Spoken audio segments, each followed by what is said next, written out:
Origins: a boy from the Bermuda Islands. Neville Goddard's story begins far from the bustling streets of New York, in the quiet, sun-drenched island of Bermuda. Born in 1905, Neville grew up in a world where beauty clashed with the harshness of his family's religious convictions. The island's stunning landscape, with its turquoise waters and lush greenery, stood in stark contrast to the oppressive atmosphere within his home.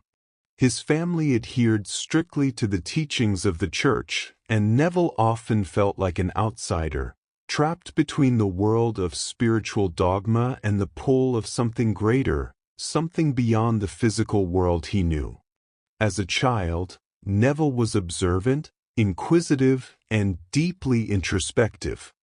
While his peers played and laughed, Neville spent much of his time reflecting on the nature of life, questioning the boundaries that seemed to hold people captive in their own existence. But these questions were not welcomed in a family that valued order and tradition above all else. Early on, Neville began to feel a growing sense of alienation from those around him, and it wasn't long before he started to sense that there was more to life than what was being taught to him. He saw the contradictions in the doctrines that were preached, how they promised freedom yet imposed such rigid restrictions on the mind and soul. The more he questioned, the more he was told to be silent, to follow the rules.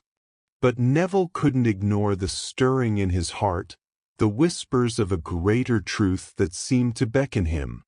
Something deep inside told him that he was meant for more than this life of quiet submission. It was this yearning for something greater that would eventually push him to leave the familiar shores of Bermuda and set off in search of his destiny.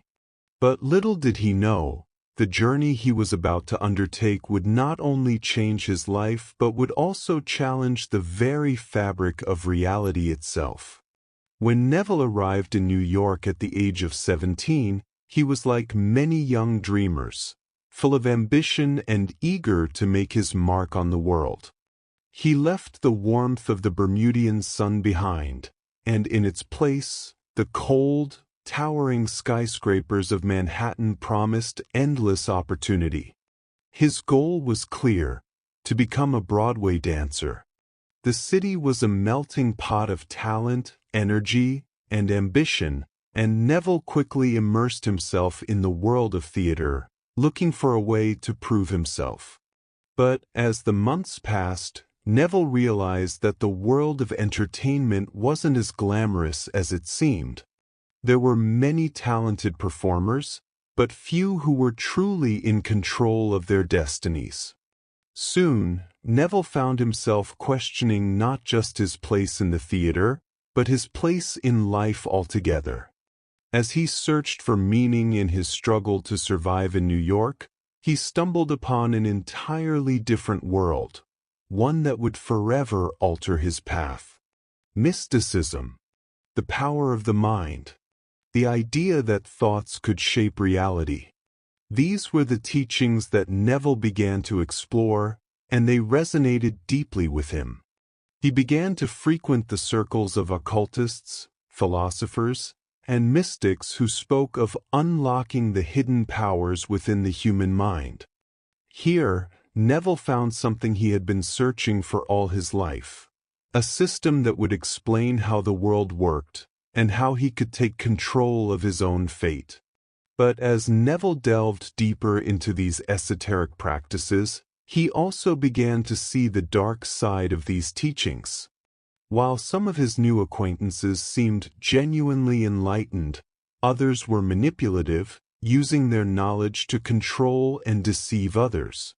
It was in this environment that Neville's own power began to grow, but so did his susceptibility to the darker forces at play. Could he truly control reality, or was he being pulled into a dangerous game he didn't fully understand? The turning point in Neville's journey came when he encountered Abdullah, a mysterious man who would become his spiritual mentor. Abdullah was unlike anyone Neville had ever met, an enigmatic figure whose presence seemed to transcend the physical realm. Described as a man of deep wisdom and powerful energy, Abdullah became Neville's guide into the world of metaphysical teachings. With him, Neville began to explore new ideas about reality, consciousness, and the power of the mind. Abdullah's teachings were rooted in ancient mystical traditions, blending ideas from the Kabbalah, Eastern philosophies, and Western occultism. He spoke of the power of the imagination, of how thoughts and beliefs could shape the world around them. He taught Neville to look beyond the limitations of the material world and to see himself as the creator of his own reality. For Neville, it was a revelation. It was as if a veil had been lifted from his eyes, and he began to see the world not as something fixed and unchangeable, but as a malleable field of infinite possibility. But there was more to Abdullah than met the eye. Some of Neville's followers later claimed that Abdullah was not just a man, but an archetype, a manifestation of Neville's own subconscious mind. Others believed that Abdullah was part of a secret society, a hidden network of mystics who had access to knowledge far beyond the average person's understanding. Neville himself never spoke much about the details of Abdullah's life, and there are even rumors that he may have fabricated some of the stories surrounding him to add mystery and allure to his teachings. What was the real story behind Abdullah? Was he truly a wise mentor, or was he a symbol of Neville's internal struggle to reconcile his own beliefs? By the 1950s, Neville was at the height of his career. His lectures were attended by thousands, and his books on manifestation and the power of the mind were selling in the millions. Yet, despite his outward success, Neville's personal life was falling apart. His marriage began to deteriorate as he became more obsessed with his work. He withdrew from his friends and family, immersing himself in his own mind. The man who had once been a charismatic and engaging speaker was becoming a stranger to those who had once loved him. Neville's obsession with his teachings seemed to consume him. He began to isolate himself more and more, retreating into his thoughts and his work. His lectures grew darker, more introspective, and increasingly difficult for his followers to understand. Those who had once seen him as a beacon of light now saw a man at war with himself, caught between the grand ideas he had preached and the reality he was living. There were rumors of mental breakdowns, strange behavior, and moments of deep paranoia. It was clear that Neville was no longer the man he once was.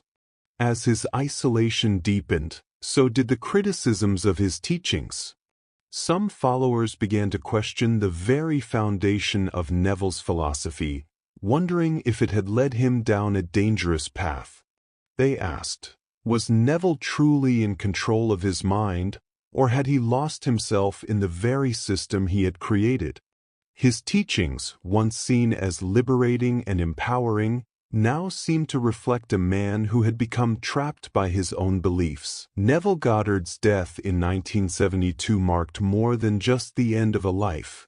It symbolized the closing of a mysterious and polarizing chapter in the world of spiritual thought.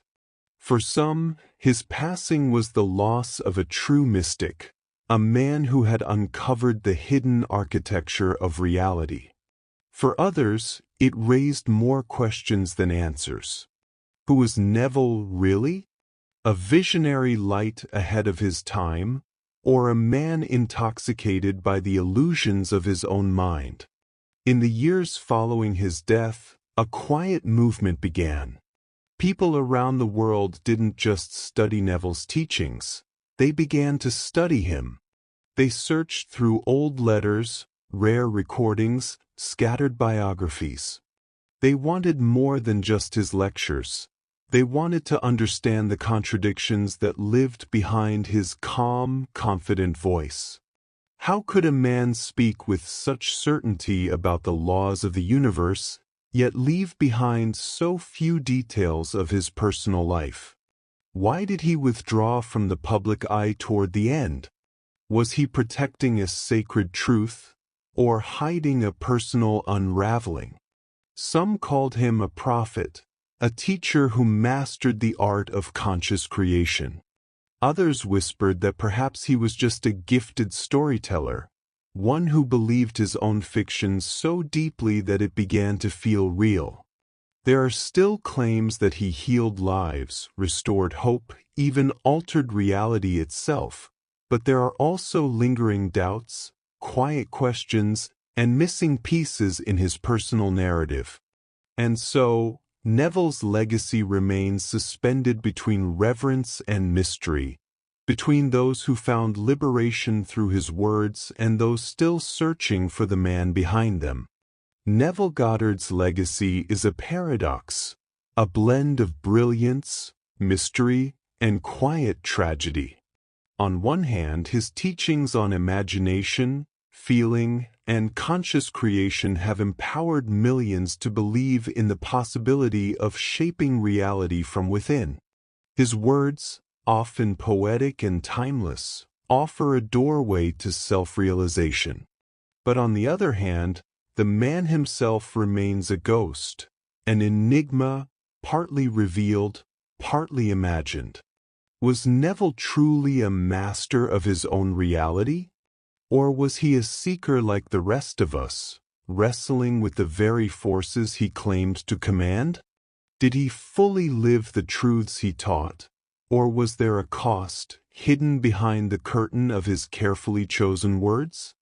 We may never know the full truth, but maybe that's part of what keeps his story alive. Neville was never just a man giving lectures. He was a mirror, reflecting back to us the deepest parts of our own longing, our desire to believe, to transcend, to control what feels uncontrollable. So as we close this chapter, we're left with a deeper question. What happens when your inner world becomes more real than the one outside? Can a person truly live in imagination alone, or is there always a reckoning?